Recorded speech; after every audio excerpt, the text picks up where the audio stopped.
Anyway,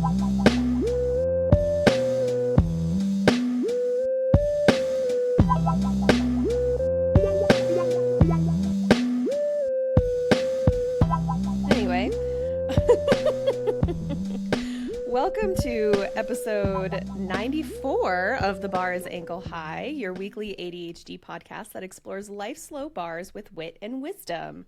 My name is Katie. I'm Garet. I didn't know we were on episode 94. I know. Isn't that nuts? Yeah. I feel like I'm having an out-of-body experience and like somebody else was recording with you for several episodes because I thought we were on 92. 93 was the second episode you did. Not hypermobility, yeah. but the house thing, yeah. And then we had we lost the hypermobility the first time. Correct. So, today, I don't know that we have any housekeeping, but if you want extended episodes and ad-free episodes and video episodes, you can join our Patreon at patreon.com/thebarisAnkleHigh. We talked all about house projects today. Oh yeah, we did.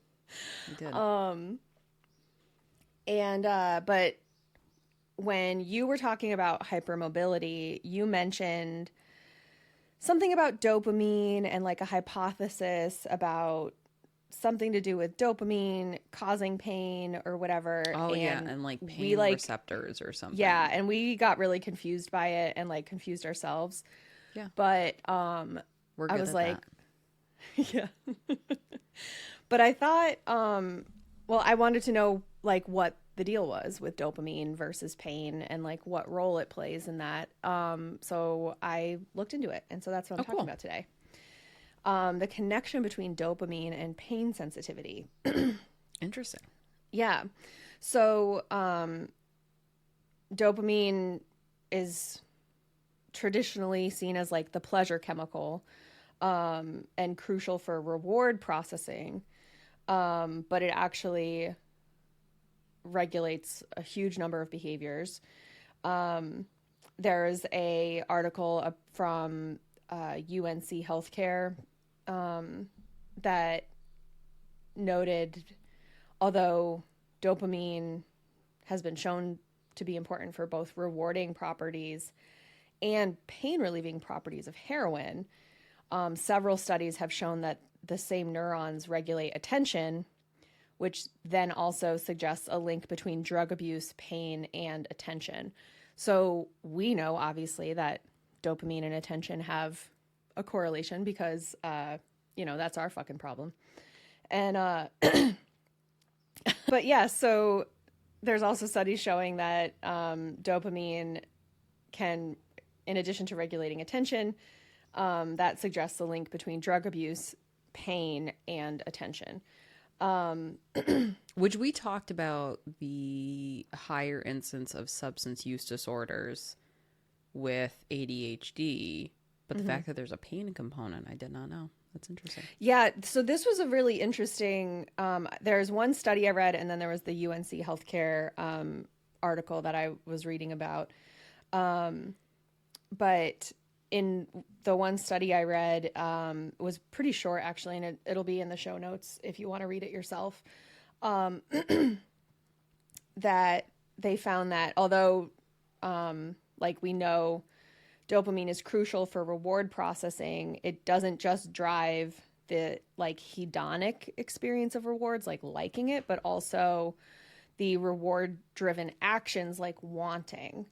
And it acts as a incentive salience signal to underlie reinforcement learning.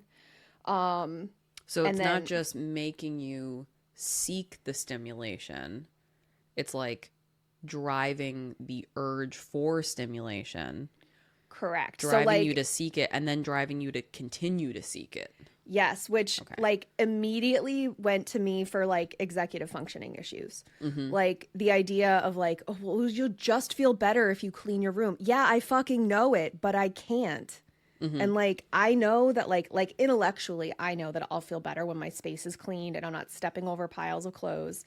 and it just looks very nice and peaceful in my house because everything is put away where it's supposed to be.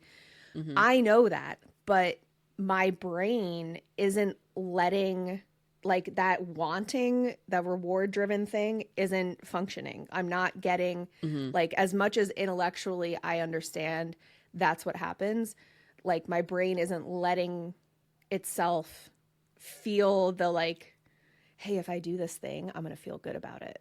Like, like it doesn't, there's like the disconnect of it.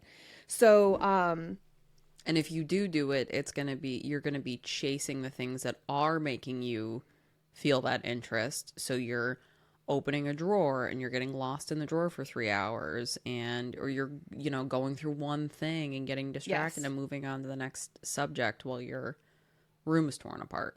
Yes. So this study also said that aversive stimuli like pain also stimulates dopamine, which further diminishes the idea that dopamine is solely a reward signal. And interesting. Right. So recent studies suggest that dopamine neurons in different parts of the brain form a heterogeneous population turned to either or both aversive or rewarding stimuli. So this study... It's almost like that bad attention is better than no attention. Mm-hmm. So this study said, although nociceptive events and their conditional predictive cues depress activity in most dopaminergic neurons, 5 to 15% of those, I'm going to explain, 5 to 15% of those dopaminergic neurons fire preferentially for aversive stimuli or for both aversive and rewarding stimuli. So nociceptive events are relating to the perception or sensation of pain, which is like an actual pain as opposed to like nerve damage. So like an injury. Yes. It could also be like a psychological injury, or because this study then kind of dives into chronic pain and the role of dopamine in addressing chronic pain issues. So anyway, so these, like, normally a traumatic event will decrease dopamine production. However, 5 to 15% of those dopamine neurons will fire for that pain event, for that traumatic event. Regardless, like, they'll fire for a rewarding and an aversive stimuli. So I think this is also kind of probably, potentially, maybe something that would go into the compulsion behind self-harm or any sort of like self-harming behavior, like overeating or using drugs or anything, or like, I guess, traditional self-harm that like we always learned about in middle school health class. But like, right. It, or like it toxic seems relationships. To me, yeah, like that's what that is, rather than like, because it's your brain is seeking that stimuli, and the same neurons that would respond to the rewarding stimuli are also responding to that aversive stimuli. Makes me think of hoarding too, because we were just talking about that. If it's like yes, the same, exactly, the same thing. And so it's not always just that overwhelm and then that paralysis. Sometimes it's that your brain is actually getting dopamine from these things that are bad for you. Yes, exactly.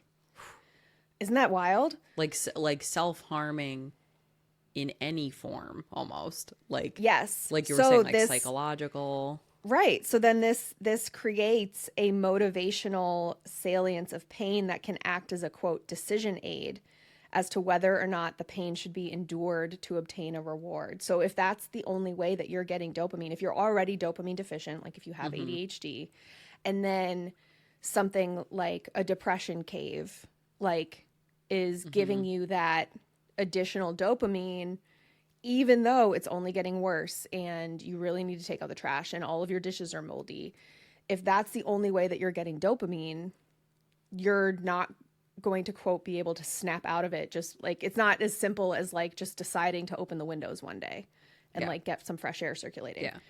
So in regards to chronic pain, which I thought was great because we'll get into it, but this study also acknowledged that like depression can have like, and we've talked about like those physical manifestations of depression where you have chronic pain, but it's because of depression, not because of a traumatic injury or a chronic illness, like Crohn's, I guess, like a chronic physical illness. So anyway, dopamine signaling is important for that motivational approach and that avoidance behavior because, again, like we said, the same way you get the motivation to not do something bad, it's the same motivation in your brain. Like it's like your brain can't differentiate between different types of calories. Let's say like a calorie is a calorie at the end of the day to your body. Like it'll use it the way it needs to survive. And the same goes for stimuli. Like your brain will use what it's getting. So it makes me think of like a little kid that wants attention and is acting out for bad attention. Yes. Well, like that oppositional defiant disorder. Yeah. Yeah. You know? Yeah. Makes you think that's exactly what it is yes. Yeah. So this study said that chronic pain results in behavior that is indicative of a hypodopaminergic state. So you have way decreased levels of dopamine when you're in chronic pain. I'm sure there's all kinds of like brain chemicals that are depressed when you're experiencing chronic pain. Yeah. And this study was mostly focused on mouse and rat subjects. So if you don't want to hear about studies on animals, well, Garet, you're stuck here, but the rest of you, maybe just fast forward like 15 seconds. But when the food rewards were easily available, there was no difference in reward consumption between chronic pain and control groups. However, as the energy required to solicit a food reward increased, animals with chronic pain consumed significantly less food than controls. Thus, the study concluded that although the hedonic value of food is unaffected in animals with chronic pain, the drive to obtain these rewards is reduced. Moreover, persistent and chronic pain decreases intracranial self-stimulation of the medial forebrain bundle, and that effect can be recovered by pharmacological intervention that increases dopamine levels. So like you have that depression where you just don't have the motivation to do anything. You're not eating, you're not bathing, you're not doing those like minor things, quote unquote, that just becomes super overwhelming because the reward of that is just not worth it to you anymore when you're dealing with these chronic pain issues in this hypodopaminergic state. Which makes sense. It's like, I'm going to do all of this exertion for what? Exactly. Like, I'm going to go through all this pain for what? Right. And if I'm just getting the same amount of food, it's like, whatever. Like, I'm going to take a shower and then my sheets aren't clean and I don't have the energy to clean my sheet. So how long is that going to last? Right. So they concluded that the chronic pain leads to significant impairment in dopamine activity, which would interfere with that motivated behavior. So it interferes with that executive functioning thing. And so now turning into depression, they noticed that decreased reward responsivity can underlie a key system mediating the depression common with chronic pain. And strategies that restore that dopamine signaling can represent a novel approach to manage the affected sequelae of chronic pain. So like rather than just treating the pain, we're going to give you this SSRI that should hopefully like boost up your dopamine, or maybe give you some ADHD meds that like crank up your dopamine so that you can get over that hump of the pain and everything else. So we kind of already talked about like the crossover with ADHD, but the cells that are activated by reward and inhibited by punishment are well suited to the motivational scope of things, whereas neurons activated by both rewarding and punishing are more likely to code for that motivational thing. And neurons coding for that motivational, they call it a valence, would provide a signal for reward seeking, evaluation, and value learning. So I think, like, when it comes to ADHD, if you're dealing with significant excessive functioning deficits, I'm wondering if you're really lacking these like dual purpose dopamine receptors and producers rather than just like straight dopamine.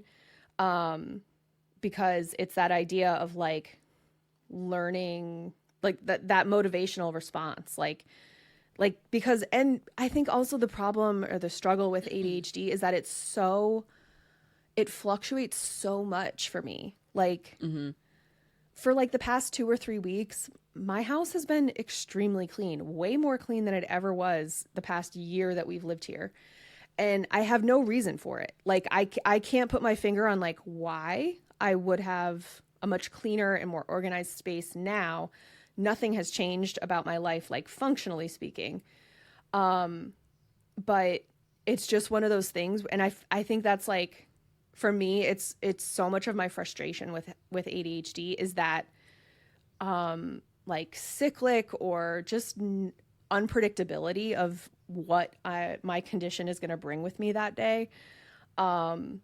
That it like gets so hard to like deal with, because whatever is motivating me one day is not necessarily going to be what motivates me the next day.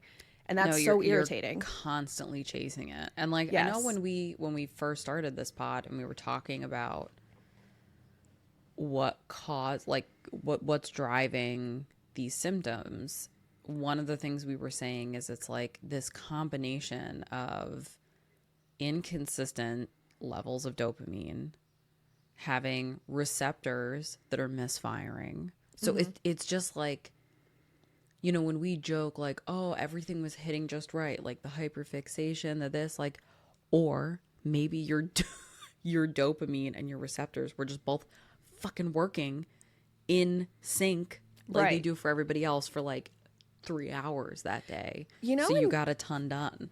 Have you seen Cloudy with a Chance of Meatballs? Like maybe once, like a million years ago when it came out, because I was babysitting or something. I don't know. Do you remember the part where they're like in a Jell-O mold? No. So the girl that he's like into wants a house made of Jell-O. Like that's her like dream food thing. Mm-hmm.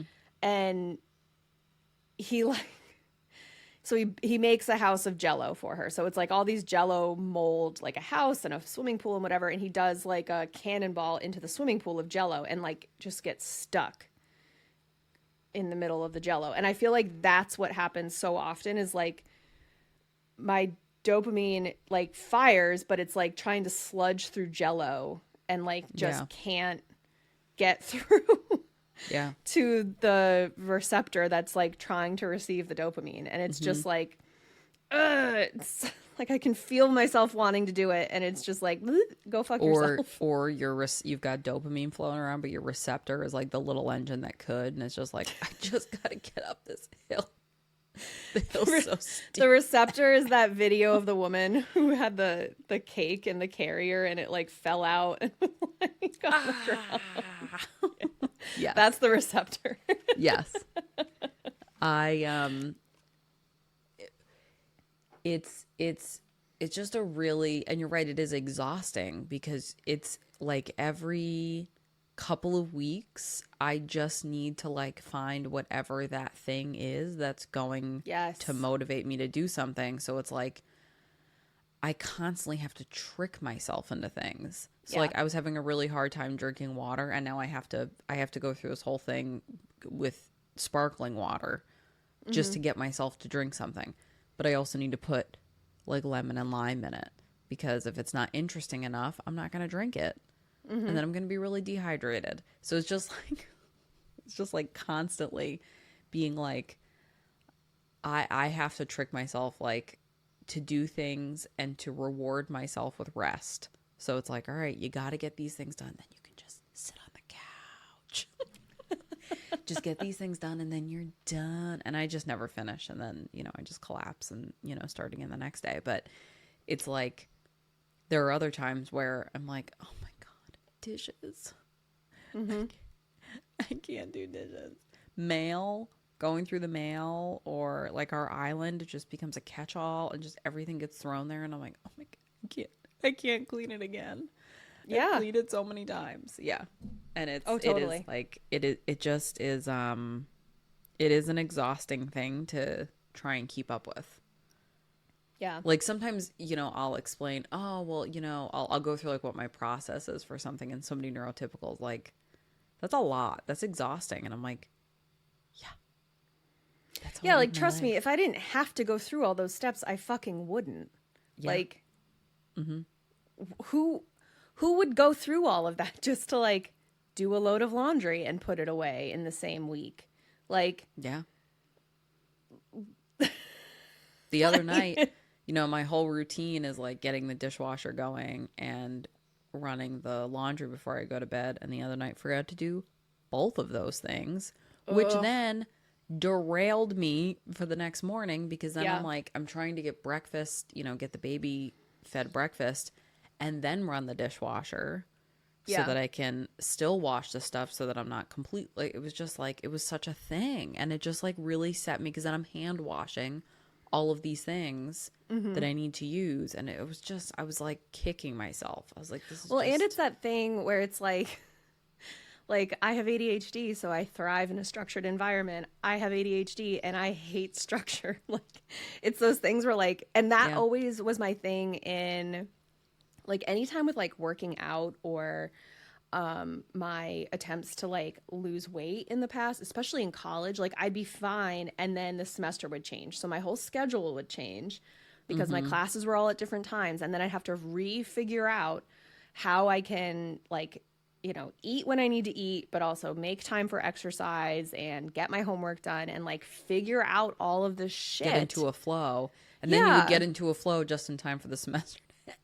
Like, truly. And it was like such a pain in the ass that like every 3 months my whole routine would get fizzucked. And it was just like, like as great as college was, because I got to learn a new thing every 3 months, like looking back, like if I could just have 2 full year courses that were at the same time for the whole year, and then everything else was like built onto that, it probably would have been a lot easier for me to like keep myself in a rhythm. But like between that and then like over the summer, I was always working like a random part-time job where your schedule is bananas anyway, because you're a temp employee, so they just use you to fill space. You don't have a set schedule.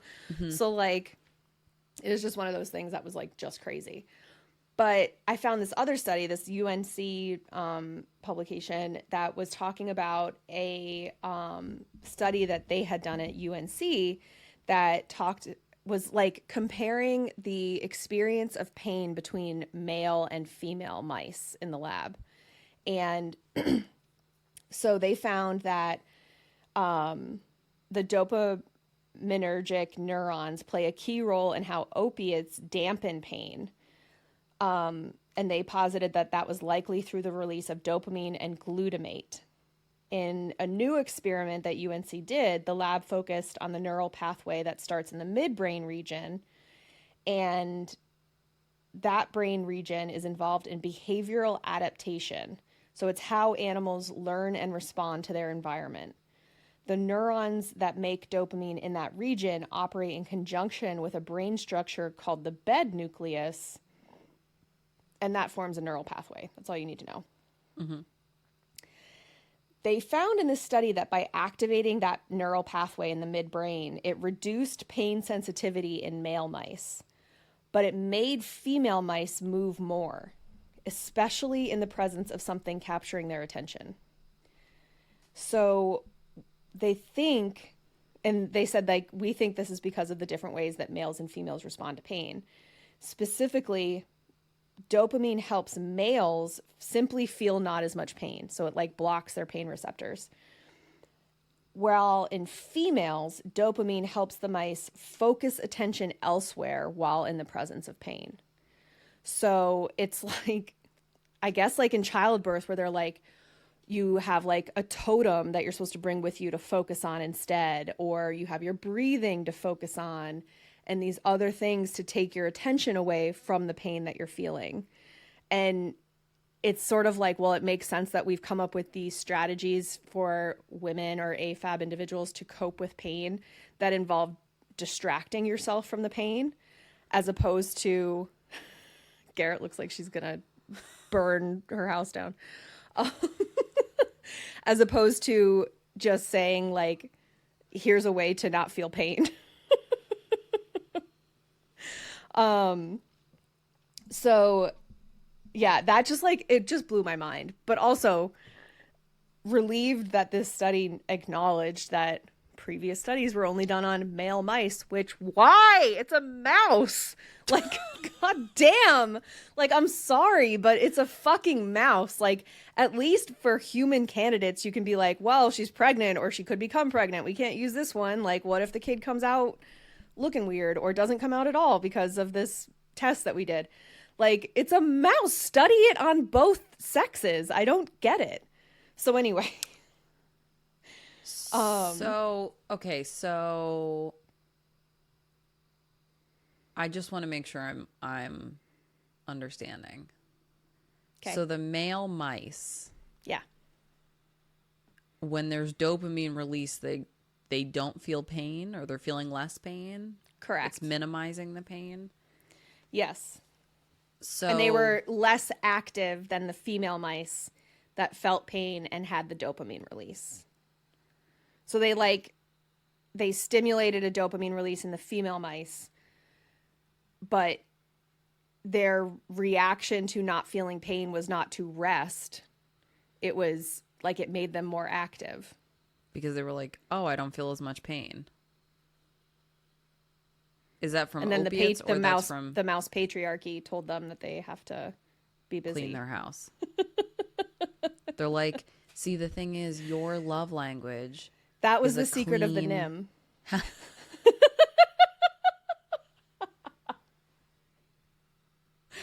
We should do a watch party for Secret of NIMH. Just kidding. I don't want to watch that movie again. I love that movie. It's so sad. It's so dark. It's so You were the dark. crow in that movie. That's true.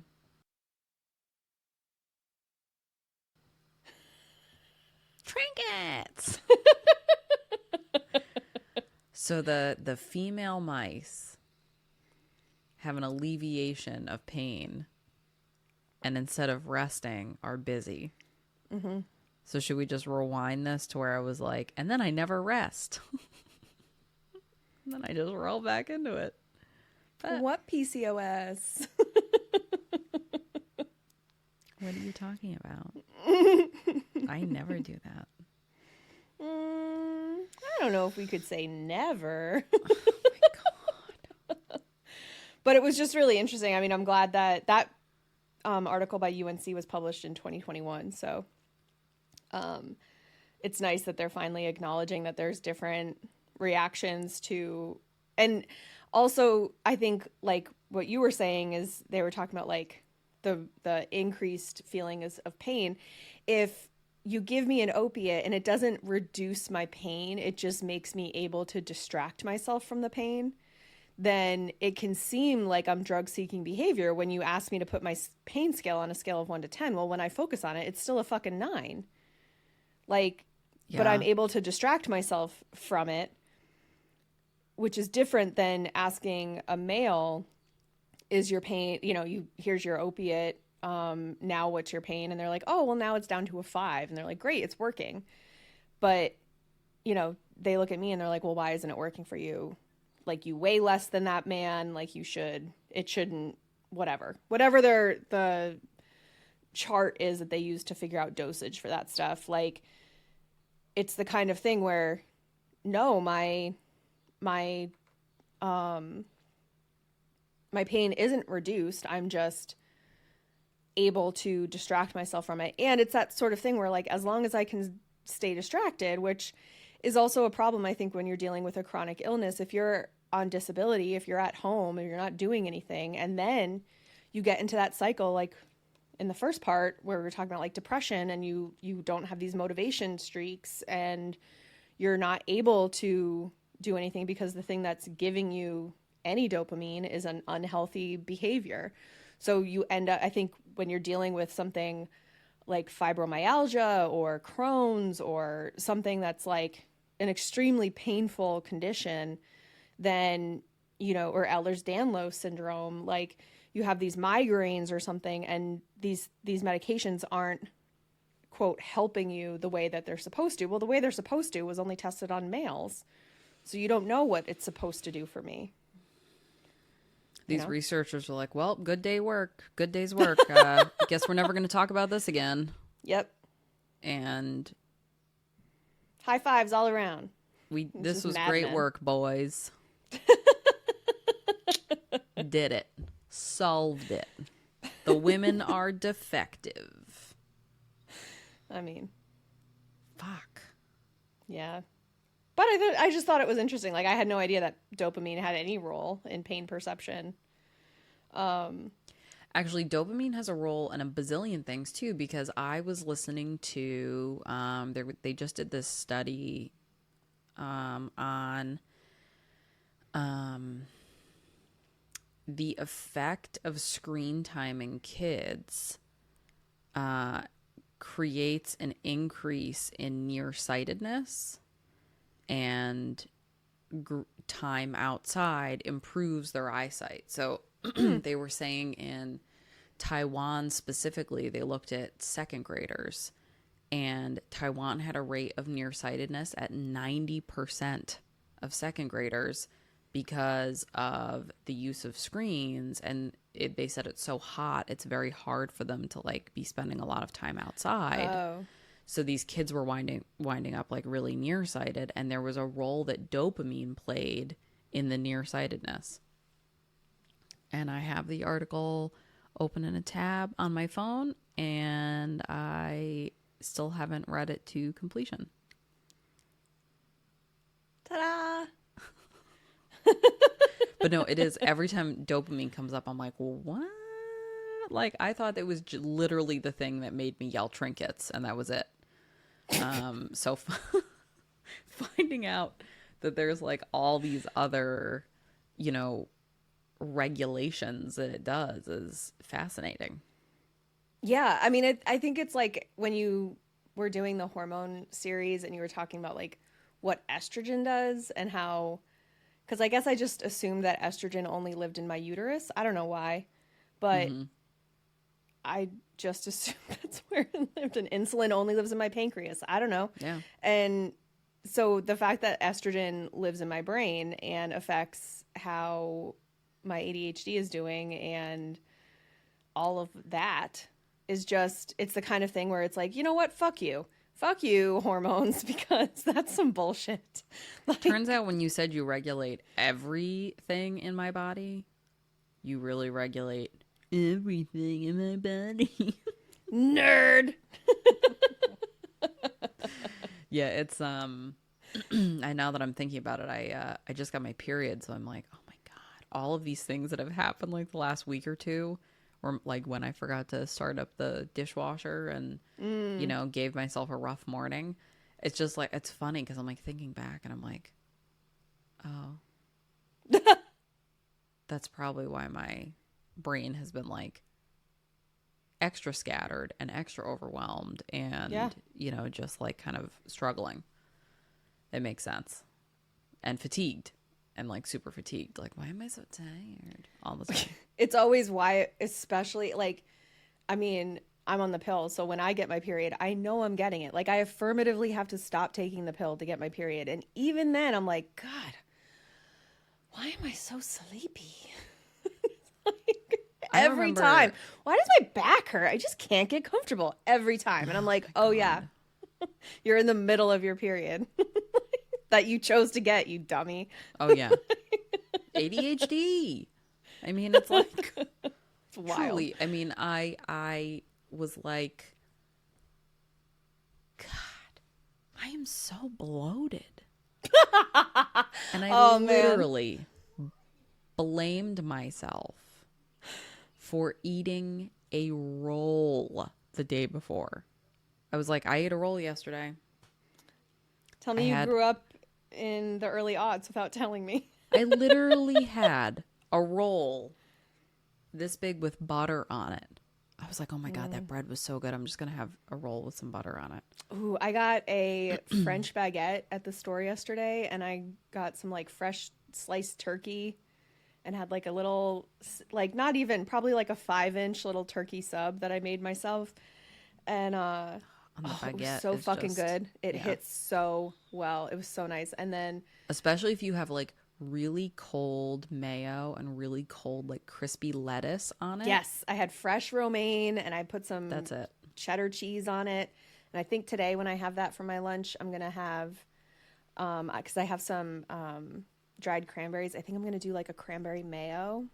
Good idea. And have like a little pilgrim sandwich. I'm super pumped. It'll be delicious. Yeah. But I literally was like, you ate a roll and now you're bloated. And then I said to my spouse, so I don't know, it's got to be a water retention thing, right? Because when I'm at the beginning of my period, my entire body gets puffy. My hands are puffy. My face is puffy. Like I can see it. I can see it in my body. It's almost like a inflammation. It's like I get a full body. And I know like way back, I used to, when I would hit that point in my period, I would go to like a sauna and do like the dry heat. Oh, yeah. For like 20 minutes. And that would help so much with the bloating. So I was like, man, I'm just like so puffy and I'm just so tired. God, I'm so tired and God, crampy. Do you think, and you know what it is? It's like I got my postpartum, my first period 6 weeks, like to the day, 6 weeks after the baby was born. Wild. And it was so intense and so awful that I thought I was just like still having postpartum bleeding. And then I didn't get it until now. And the baby is 9.5 months. So well, that's why it was so bad, because you were like, punching off more tickets on your frequent bleeder card. That's what I feel like. That's why that first period was so horrible. So you were just awful. Prepaying. Yeah. Yeah. I had credit. Yeah. I had a credit on my account. You did Klarna. It was it was rough times, but it is just so funny that, here I am like in my 30s, getting a period for over 20 years now, and I'm mystified every time it happens. I was just saying this to PK the other day. I was like, it's still like, it's almost embarrassing. Like, I got my period when I was 10. So for 26 and a half years at this point, I've been having a period, and still every time I'm like, why is this? And I think part of it is that, like, I mean, I went on the pill in high school. So like I've been on the pill for 20 years. And when I went on the pill, like, I guess I just like had it in my head that my cycle was 28 days and that's it. And it's always 28 days, the end. And my cycle is not 28 days. It's probably closer to 30. So like it kept shifting every month, like what day I was getting it. So like I wasn't able, like, again, it was that like slightly autistic interpretation of like what your cycle is supposed to be, like very literal. Right, exactly. So I took it so literally that I was like, oh, it's just super irregular. And it wasn't irregular. It just it was just a teenager and like hadn't evened out yet. Like it just is what it is. And so it was just one of those things where like, and I said to PK, I was like, looking back, like, I was like, I couldn't tell you when. I was like, I think now, like, were I to go off the pill, I would be able to assess my symptoms probably a little bit better. I would still, I'm sure, in the middle of my period, forget that I have it and wonder why I need Tylenol for my back pain. But like, it's so rough. It's just so silly. Like, it's just one of those things. But I was like, even so, like the idea of like, oh, increased appetite or the bloating or like the mild weight gain or like breast tenderness, like all of those things. I'm like, any given day, like I throw myself around the backyard making sticks and doing shit in my garden that like I could be sore for any number of reasons. And like, Why would I blame it on a natural body process? Truly, that controls itself. Right. I made brownies the other day, which I don't even know the last time I did it. Fun brownies or just regular? No, just like regular fucking delicious, so good brownies. And just like couldn't stop myself. I was like, oh my God, so fucking good. And then 2 hours later, I'm like, oh my God, and I cut them and they were like little baby brownies. So because I knew that they were like brownie bites almost instead of a full-size brownie. But it was just funny. Like, I'm not a sweet tooth person. And I was like, these brownies are so fucking good. And do you think it occurred to me that it was my goddamn period? It is really crazy. And at the same time, I'm also like, I'm looking at myself and I'm like, okay, so this same uterus that you're mad at also did just grow and house and eject a person. And get sewn up and cut open and sewn up. And no, you had it right the first time. No, the first time was right. It sounded better. It's just like I said, and now it's like trying to return to its like, homeostasis. But as we know, the part of this ADHD is your body having a hard time getting itself back to a homeostasis. So I'm going to crack up some of this to that and not beat myself up for forgetting what a period's like, because I haven't really had one in almost 2 years. Yeah, I think it's fine. It's like been a full year and a half pretty much. But even then, like even beforehand, like I was tracking everything, and it's like sometimes my cycle was 25 days and sometimes it was 70 days or 40 days. So it was just like you just never knew. I don't know why you were complaining so much about trying to get pregnant. It seems like that would have been a super easy cycle to follow, to know when to have sex. I remember that they tell you to take your like basal temperature every day, and I remember you explaining this to me and I was like, absolutely not. It was I remember when we started seeing the fertility people, I was like, do I have to keep taking my temperature? And they were like, no. I was like, oh, okay, that's great, thanks.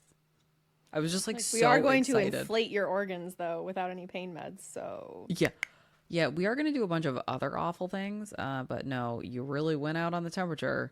Good for you.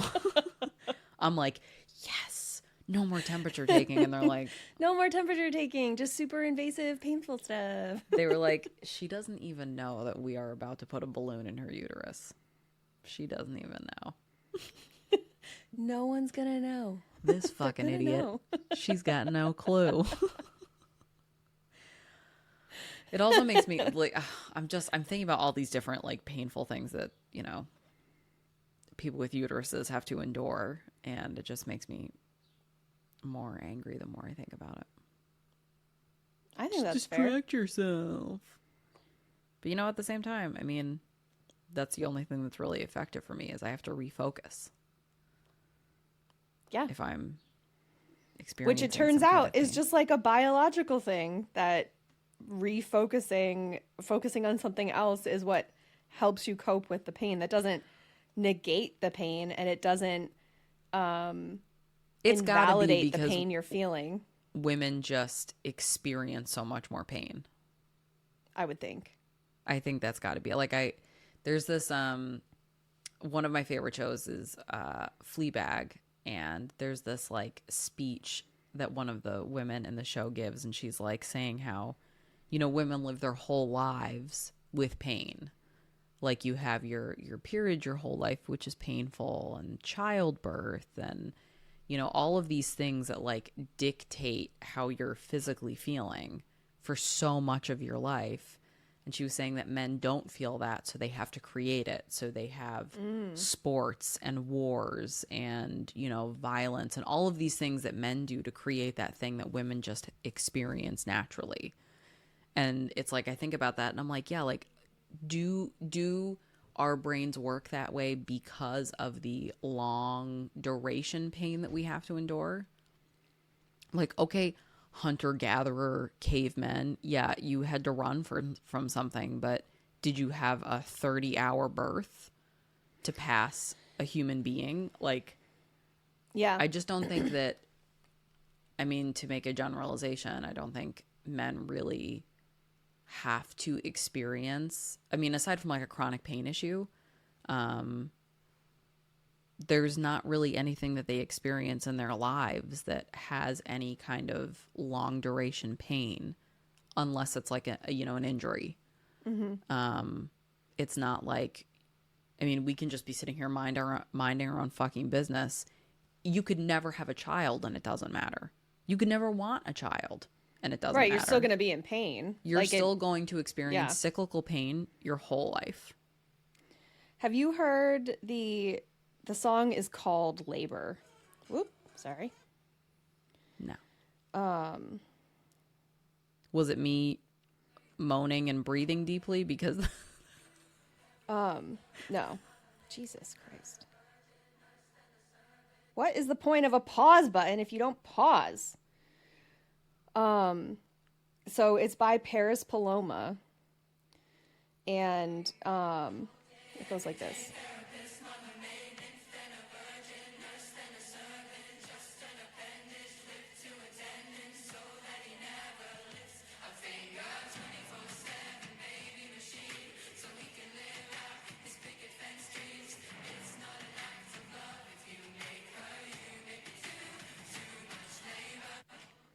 Anyway, it's catchy as fuck.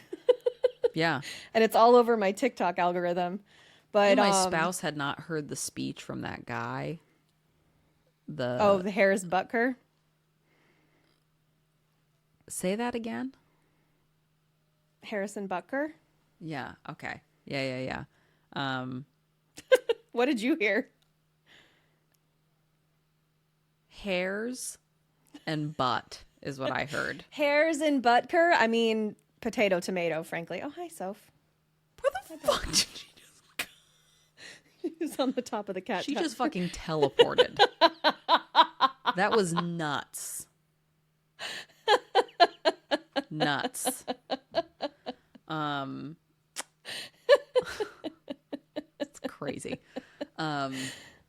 Yeah, he has not seen that speech, and I was like, what?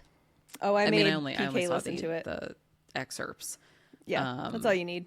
But he didn't know anything about it, so I was like explaining this to him, and then when I saw that thing about how his mom's a physicist, that just like sent me. His mom's a physicist, and he went to a conversion camp because he was. Oh, you didn't know this? No. Yes. So he's like tradcath now, and that speech was given at a small private Catholic college. But he went to a conversion camp that was like, is partially funded by former VP Mike Pence. And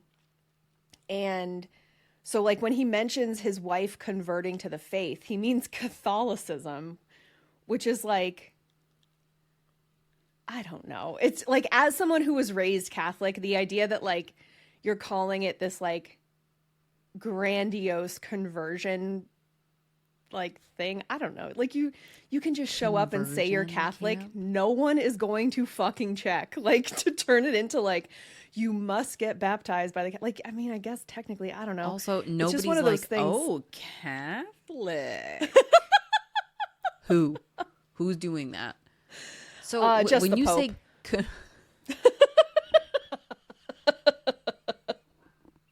when you say conversion camp. Oh, no, for like gay conversion therapy. Okay, so so apparently he had a roommate in college, and I've heard different versions of this story, but perhaps him and his roommate were more like bunkmates and less like roommates. He wanted his dad's approval a lot, and so he was going to take up football, got tackled once and was like, absolutely not, that fucking hurts. And then found out about kickers who aren't allowed to be tackled. And so he became a kicker. And now he's a kicker for the Kansas City Chiefs and is not all that good. Like, he keeps missing his goals. Somebody, I don't know who did the mashup, but it was so good. It was his speech and him missing things and the crowd booing him. And it was so perfect. And like knowing, okay, the conversion camp is just like this extra layer of just like chef's kiss. Like this just is just, of course. I also saw something that talked about, because he was like, my wife's life didn't truly begin until she started living her vocation as a wife and mother. And somebody was like, so you agree life does not begin at conception? And I was like, oh my God, we got him. We did it, guys. Got him. Let's go.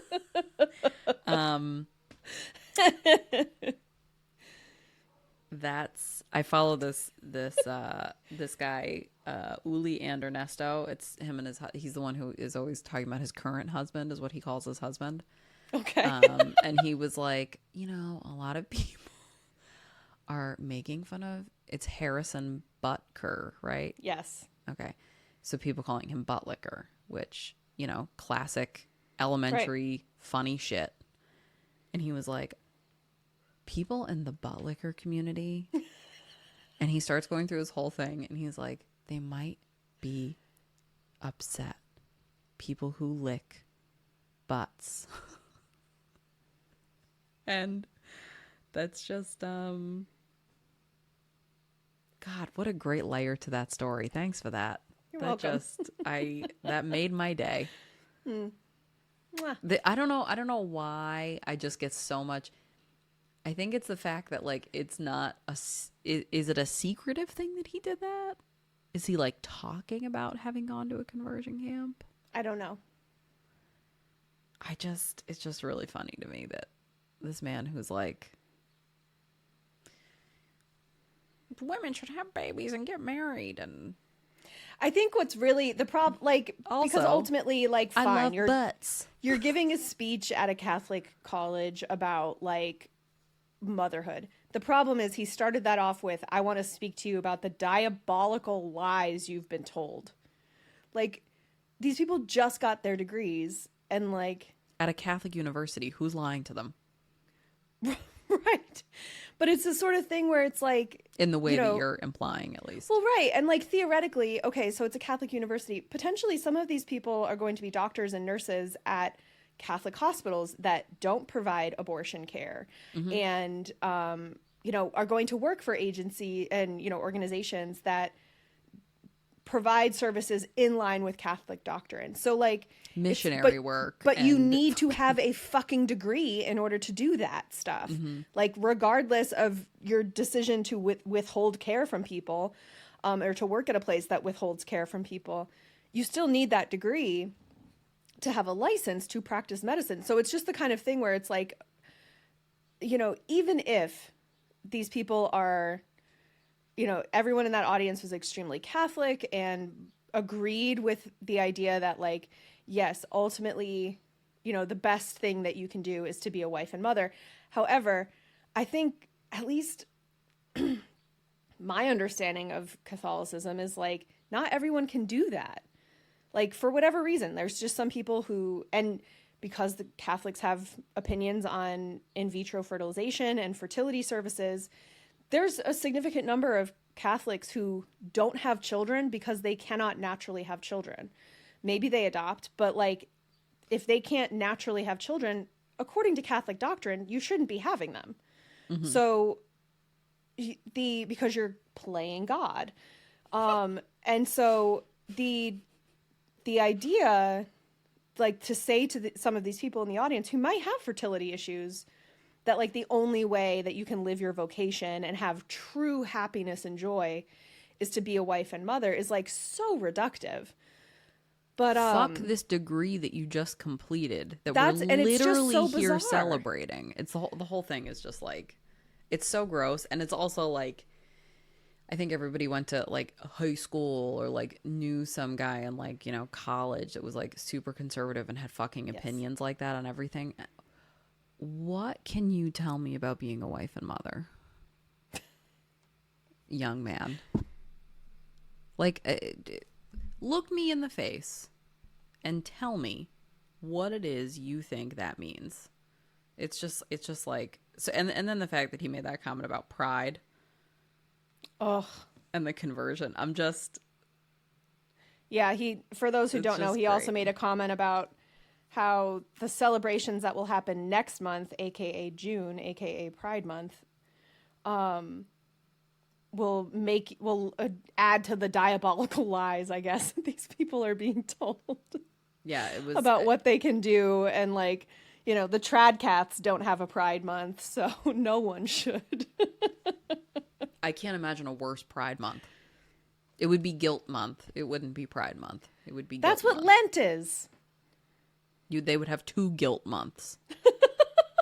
They'd be like, oh, you get 40 days from Ash Wednesday to Easter Sunday to have your guilt month, to feel bad about everything and everyone that you've ever wronged. That is Catholicism. And you stay guilty and you feel guilty all year.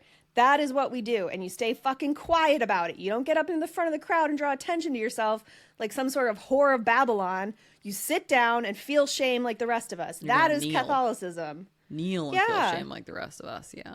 Yeah. You kneel and then you stand and then you kneel again and then you stand and then they change the words to all the prayers so you don't know what you're supposed to be saying. And then somehow you gotta like pat your stomach and your head at the same time. But then you get to shake hands with people around you. Do they still do that? Yeah. Oh, but that's the and with your spirit. Yes.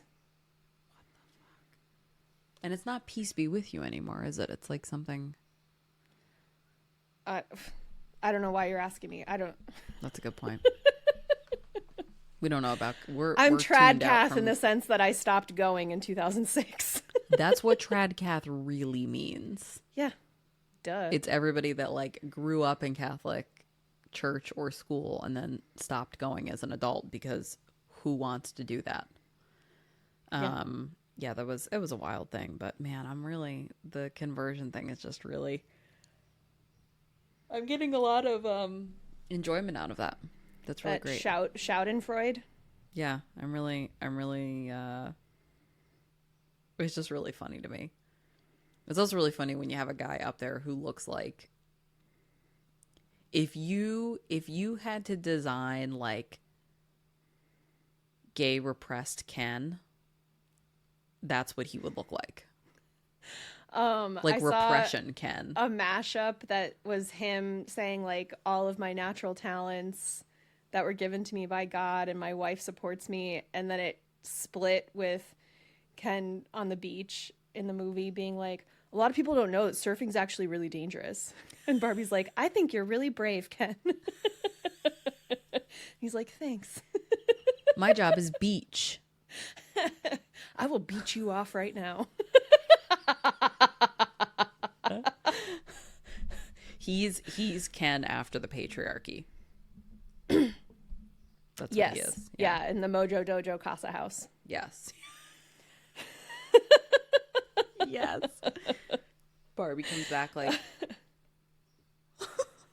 he's got 3 pairs of sunglasses on. God, and the big fur coat. Yes. Oh, I also saw a TikTok that was like, Harrison, the thing is, you can't talk about, and it was a male creator, like you can't talk about the gays and talk in the same register as me. You need to talk down here like this. I was like, oh my God. Yeah, I think it's pretty funny that Harry Butker doesn't realize that part of the community he's actually a part of. He was wearing a leopard print tie during that speech. Maybe he was going for the mob wife aesthetic. I'm surprised he didn't have a bolo tie on, to be honest. Yeah. God, I remember bolo ties in school pictures. What a time. With rat tails. I don't remember that. Did you secretly go to school in the early 80s? Nope. Small town, rural area. It's the same difference. Potato, tomato. Bolo tie. It was when we were kids, like early 90s, I would say. I distinctly remember. Oh, rat tails were also a thing, so. There was a cashier at the grocery store yesterday that I can't call it a mullet. I will call it a squirrel tail because it was a bushy rat tail. And it was a lady, but the rest of the hair was like permed, but like kind of brushed out a bit. It was a look, that's for sure. There were choices. On that note, make sure that you are subscribed wherever you listen to us. If you find us on Apple Podcasts, please make sure that you rate us 5 stars and write out a review. It's really, really helpful. Also, share us with the people you know, because word of mouth is really like the best way to, get people listening to us. And that's, how we keep the bills paid and stuff. And butt liquor, our prices have never been lower. I come from a long line of butt liquors, sir. How dare you? If you want ad-free video and extended cut episodes, you can join our Patreon for just $5 a month at patreon.com/thebarisAnkleHigh.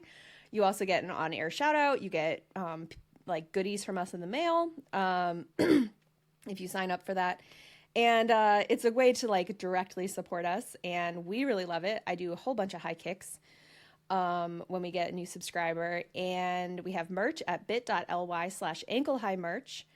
Make sure you're following us on social media. On TikTok, we're at Ankle High Pod. On Instagram and Threads, we're at The Bar is Ankle High. And every Tuesday on our Instagram, I post to our stories a episode title poll contest. If you guess the name of that week's episode title correctly, you'll be entered to win a free podcast sticker and some other goodies in the mail. And it's totally free. It's open to listeners worldwide. So make sure you're following us on Instagram so that you can participate in that. And I think that's it. In the meantime, just remember your pain is valid, whether you're distracted or not. Yeah, that's a good one. Thanks. Because the bar is ankle high. We'll never get the hang of that. Nope.